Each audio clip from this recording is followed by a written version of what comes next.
September 30. Isang minuto bago mag-alas 10 ng gabi.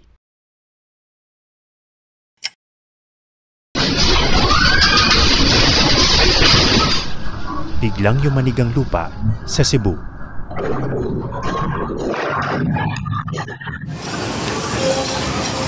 Sa isang iglap, nabasag ang katahimikan ng gabi at libo-libong buhay ang nawasak.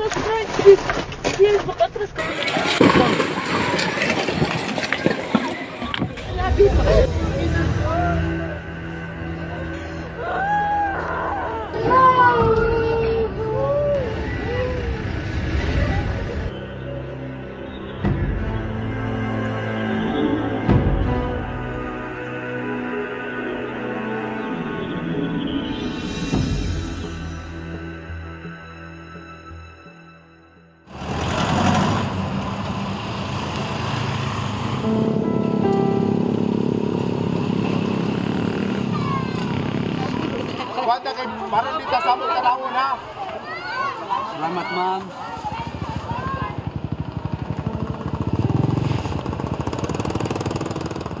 Magnitude 6.9 ng lindol na nagpadapa sa Hilagang Cebu.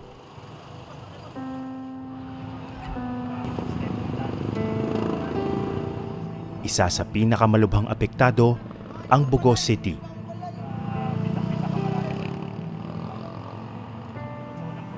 Na pinakamalapit sa sentro ng pagyanig.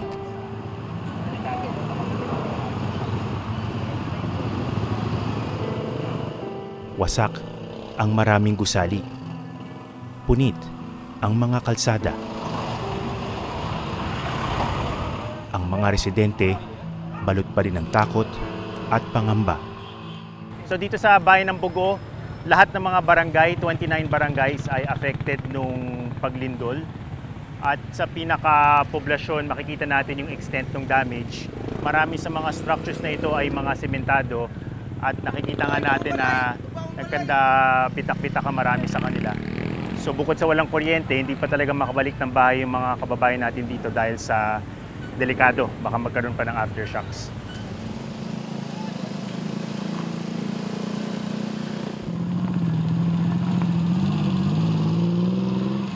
Nangyari itong lindol na ito sa panahon na matinding pinag-uusapan yung ating mga public works, yung ating infrastructure. So itong kalsada na ito, klaro na na-damage siya dahil sa lindol, pero may mga parts din na mukhang matagal nang nasira.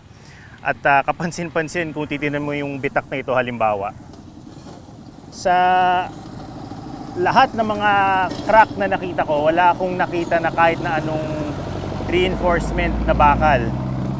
So, isa ito sa mga madalas na tinitingnan dahilan kung bakit marami sa mga istruktura natin, mapakalsada o mga flood control project ay madaling masira.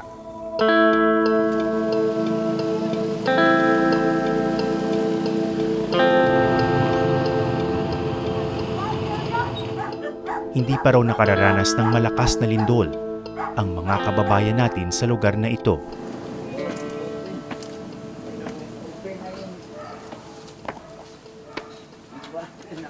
Grabe ang yanig. Pagyanig. Oo, as in, ang yanig niya, first time pa namin na-try to ganito eh. Same, kahit na at my age, ever since, ngayon lang talaga. Nagkalindol dito. Grabe. Yung sa Bohol, nakadama kami dito, pero hindi. Mahina lang. Oo, mahina lang. Di katulad that one. Tila malayo pa ang kanilang lalakbayin bago muling makabangon. Di ko alam anong gagawin, saan mag-start. Kasi yung sa tindahan din namin, doon yung first namin, income talaga. Nasira din. Di ko talaga alam kung saan kukuha talaga.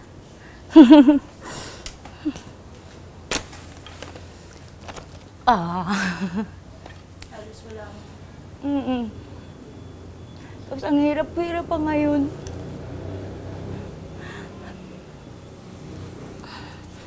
I just try to keep myself strong, pero babagsak talaga, wala talaga.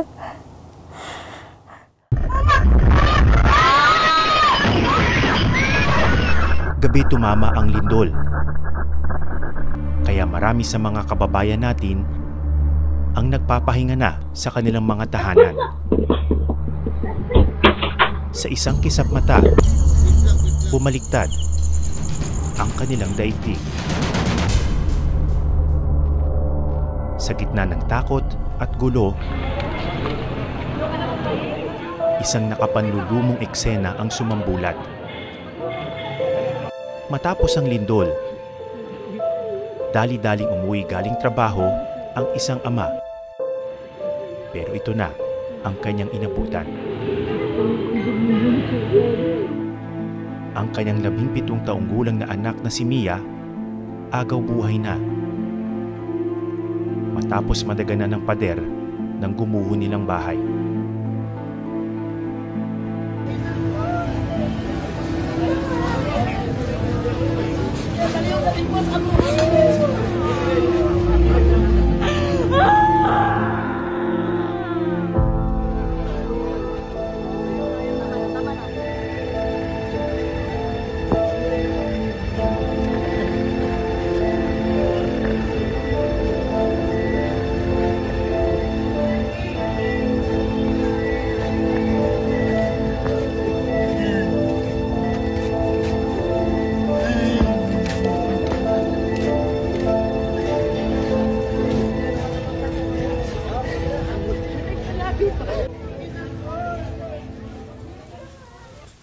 Tatay. Hinanap ko ang lalaki. Tatay Junray. Hello, sir. Atom po. Salamat po, sir. Nakikiramay po tayo, ha? Sakit po, sir. Oo. Siya si Tatay Junray, caretaker sa isang farm. Pero dami namang kinuwang buhay. Ilan taon na po siya? With 17. 17. Gusto Oo. na niyang mag-graduate, pero kinuha talaga. Oo. Ayaw na niya. Iniwan. Saan po siya naka-ano ngayon? Nandun po, Nakaburo. sir. Sige Hindi po, lang kami ako na. doon sa tirahan namin dati kasi mayroon pang lindol. Mm-hmm. Kaya wasak man doon. Dito na lang ko dinala sa pamilya ko, sa mama ko. Mm-hmm. Punta po Nandun natin. siya. Mm. Salamat sa pakikiramay, sir. Ay, opo, opo. Sakit talaga. Ilan po bang anak ninyo? 4 po, sir. Isang lalaki, 3 babae. Graduate na yung babae na isa. May Oo. isang course ba? Bunso niyo po ba ito? Oh, bunso, Bunso. po yan, sir. Mm-mm. Sa bahay ng isang kamag-anak, nakaburol na si Mia, ang kanyang pinakamamahal na bunso. Saan po ang bahay niyo? Dito. Ito po yung mga kaklase niya. Oo.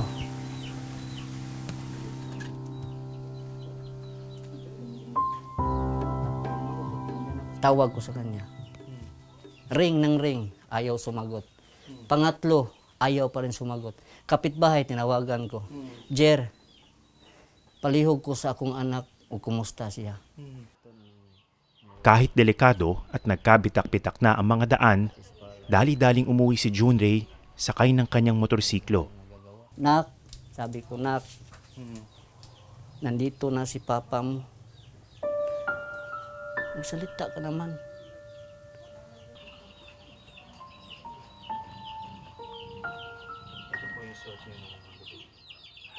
Ito yung sinusuot ko yung gabi ng pag ano sa trahedya. Ito yon. Pati ito, yon. Kaniya yung mga larawan ng mga patak na dugo. Dito siya sa aking mga kamay, nagkaganon ako. Pati ito, katawan. Ito naman, dito naman po ito. Pati, Puro dugo. oh, dito. Ito mga, kasi naganon man ako, sir. Oo. Naganon man ako sa kanya. Hindi po ba mahirap makita yung ganyan ng mga bakas ng nangyari?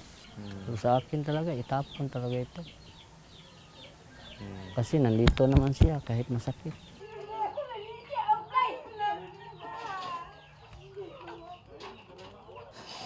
Nagkauyog na po. Masakit talaga. Isa lang try dyan, dami ang kinuha. Nadamay pa siya. Yun ang pinakasakit. Sabi ko sa sarili ko, nak, wala ka na sa bahay natin, doon ka na bagsak. Iwan na natin yan, wasak na tayo. Ayaw ko nang bumalik dyan sa bahay natin.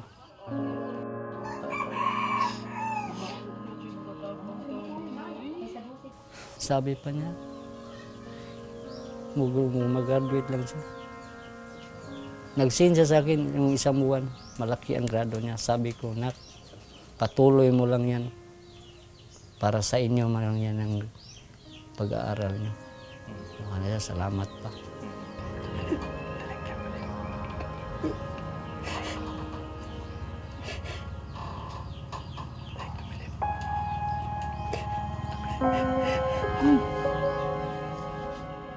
Mula nang mangyari ang malagim na trahedya, hindi pa raw umuwi si Junrei sa kanilang bahay. Nag-iipon pa raw siya ng lakas ng loob.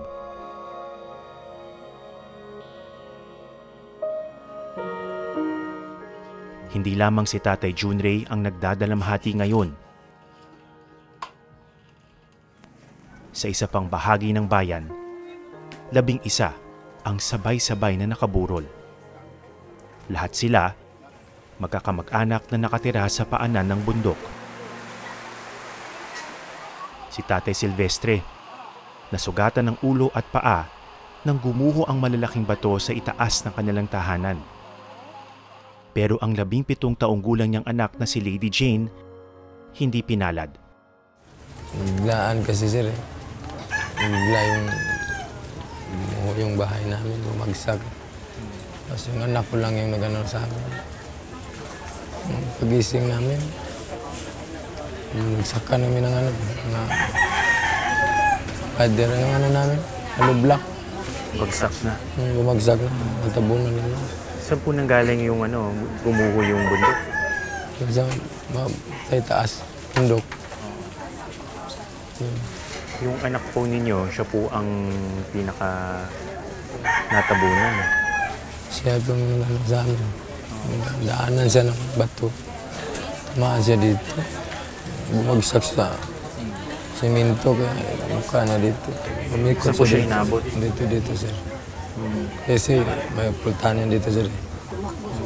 Tumakbo siya sa amin. Tulungan sana niya. Saktuhan siya. Sakto yung pagdating. Yan ba yung bato na, ano? Ang laki pala. Meron na itong isa, sir. Ito yung parang yan, dugo niya, sir.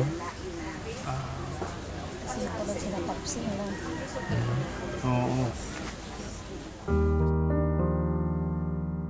Ang hilera ng mga kabaong, malalaki at maliliit. Ang pinakamabigat na larawan ng pinsalang iniwan ng lindol. Marami pang bayan ang patuloy na nagdurusa at nagluluksa pagkatapos ng lindol. Sa Daan Bantayan, isang istrukturang mahigit 1 siglo nang nakatayo, ang nawasak at halos tuluyan ng gumuho. Ito yung simbahan ng Daan Bantayan, yung Shrine of Santa Rosa de Lima. Nasira nung lindol, bumagsak itong buong harapan niya. So 167 years old na itong simbahan na ito. Dati na rin nasira nung bagyong Yolanda, natuklap daw yung bubong. Pero ngayon, ito na siguro yung pinakamatinding pinsala na inabot niya, sabi ng mga tao dito. So malaking challenge ito kung paano siyang i-restore dahil sa malaking bahagi siya ng buhay ng komunidad.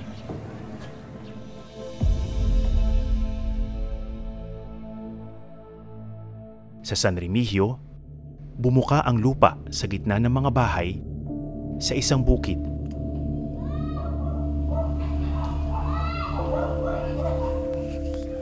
Po ba yung lumubog?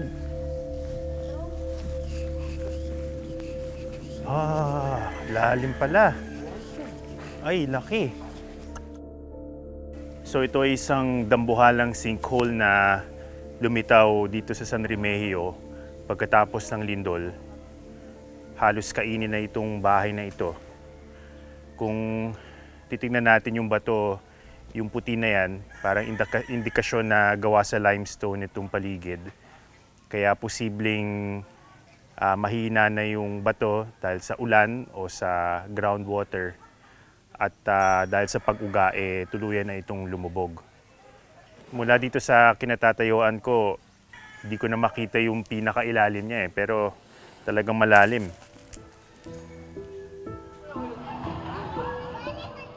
Saan man tumingin, daang-daang pamilya ang sumisilong sa mga trapal.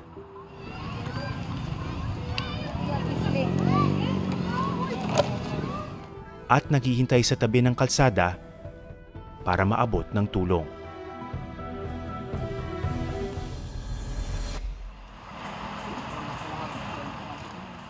Dalawang araw mula ng trahedya, pupuntahan na ni Junrey ang kanilang tahanan para mag-alay ng dasal sa yumaong anak. At kunin ang anumang gamit na maisasalba.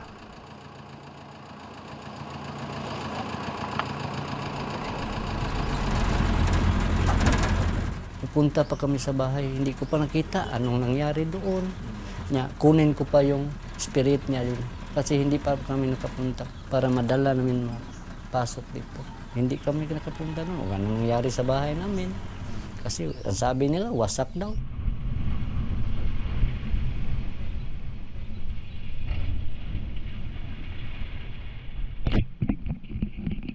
Pagkarating sa kanilang bahay, muling gumuho ang mundo ni Junrey.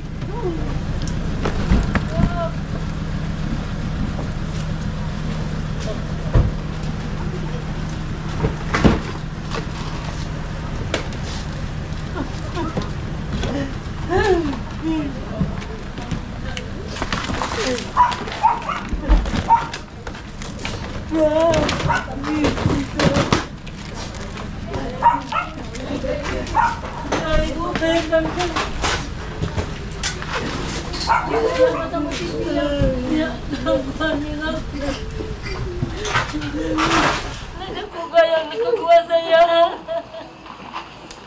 Hindi siya maghinda.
Iyan. Siya iyanin ko ano.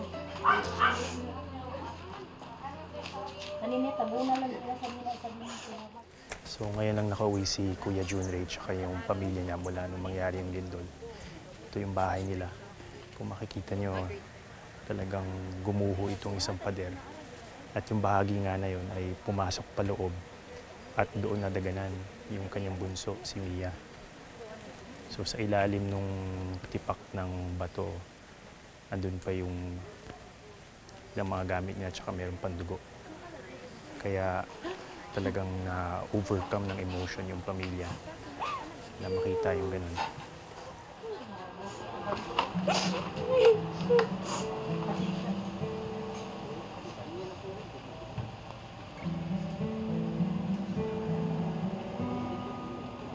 kayo po yung nakakita kay Mia? Ang kapitbahay ni Junray ang unang nakakita kay Mia pagkatapos ng lindol. Bigla, para kang ano, Pagyanig. Oh, yanig. Hindi ka talaga makatayo. Doon lang ako yumakap sa ano, yung post ng bahay namin. Tapos, pinalabas ko ang apo, buti yung apo ko, okay siya. Pinalabas ko po. Lumabas kami dito pa, si Mia pa, yung namatay. Pasok sana ako din, yanig na naman, lakas. Hindi mo talaga mapasukan dyan. Grabe yung lakas. Pa yung pitak. Tapos, pag may punta kami, pagbalik namin, may dalaw kami pumasok dyan. Sabi niya, kuan na ba, kalmado na yung lindol ba? Pasok kami dyan, yun, nakita ko yung paa niya.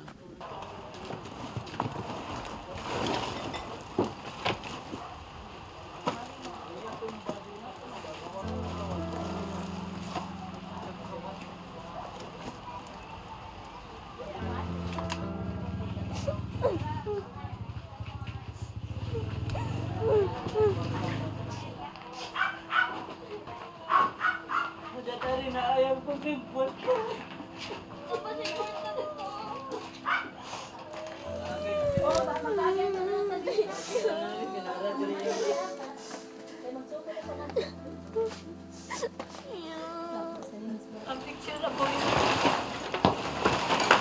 Balik rin niya. Tama nag-eskwela ang bata. Ang kiwas. Hindi po kayo. Ang cellphone na diha. Ano pang nakita mo dito sa ilalim ng guho? Kanina, di mo binuhat mo yun. Yung cellphone ang hinahanap ko. Kasi makuha ko lang yung cellphone ko kasi nandun lang ang picture niya. Lahat picture niya. Yun na lang ang alaala ko. Kasi ang sa aking cellphone, kaunti lang ang picture namin. Yara ni. Ba mo labot ani. Laan ako. Dili na mo tagitan lang ba? Diploma.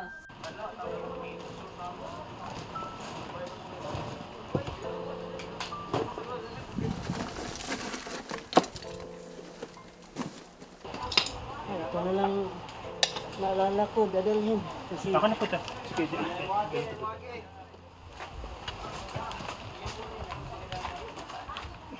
ngayong nakikita ko na itong bahay ni Tatay Junray, kita mo kanina talagang biglang naisip niya na kailangan niyang kunin kung ano yung mga bagay na mapapakinabangan pa dito dahil marami sa mga kasangkapan dito pinundar niya sa mahabang panahon. So, importante na makita kung may sasalba pa.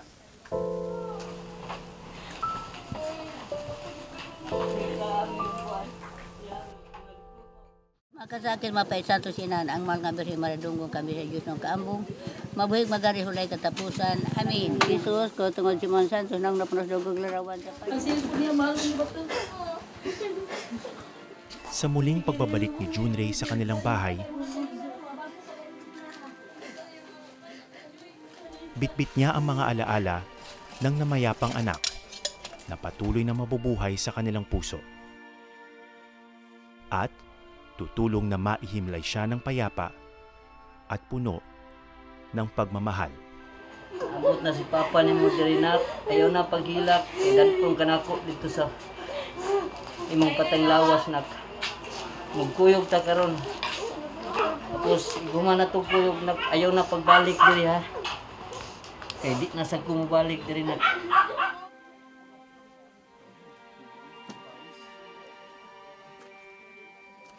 Magandang gabi. Ako si Atom Araulio at ito ang Eyewitness.